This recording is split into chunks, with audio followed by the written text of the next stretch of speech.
My name is Aline de Camargo Santos. I am a PhD student in Bruce Schaefer's Ecophysiology Lab at the University of Florida.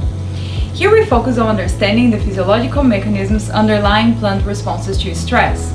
Our ultimate goal is to develop strategies that can prevent or alleviate the negative impact that stress can cause on plant growth and yield.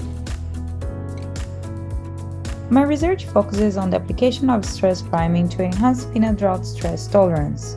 Stress priming involves exposing plants to mild levels of stress prior to actual stress exposure, boosting their resilience on optimizing crop productivity under stress.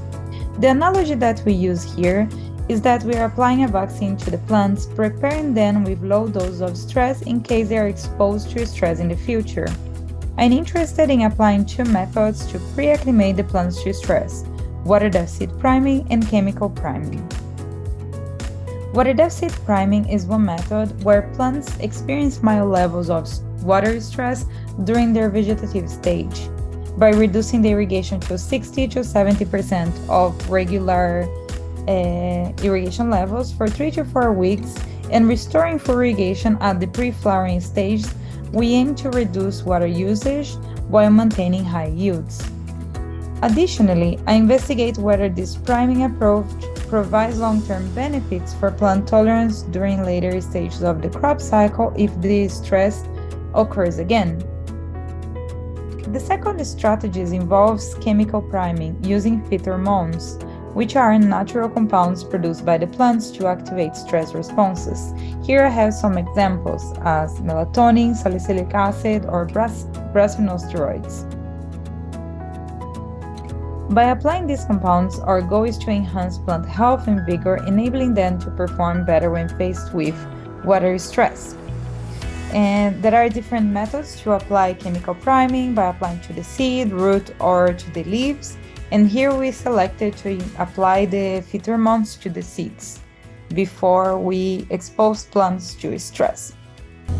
Accurately measuring plant stress response is the first step in developing better crop stress management practices. Here we use a recently developed automated system to monitor whole plant physiological response to stress. Each pot is composed of a weighing lysimeter, a drainage container to evacuate an excess from the irrigation, a pot covered with beads to prevent evaporation from the substrate, irrigation drapers, and one soil water sensor. Measurements of whole plant transpiration and volumetric water content from our soil are continuously recorded every 3 minutes throughout the entire experiment. In addition to the whole plant measurements from our automated platform, we also use a portable infrared gas analyzer to periodically measure leaf transpiration and CO2 assimilation. These measurements together provide crucial information on how much water the plants are using to assimilate CO2 and produce biomass. We also take leaf samples to determine the plant water status and understand the plant's biochemical responses to stress. To measure the plant water status, we put our samples in this pressure chamber to measure water potential. The more negative values the plants have indicate more stress. And then after we perform this measurement, we also keep the leaf that we sampled and we send for biochemical analysis. All the physiological measurements are taken before, during, and after stress. In the end of the experiment, we harvest all the above ground biomass. Meanwhile, the roots are also being washed, and then we go back to the lab, measure the leaf area, take the plant's fresh weight. Here I'm showing just the above ground biomass, but we do the same for the roots.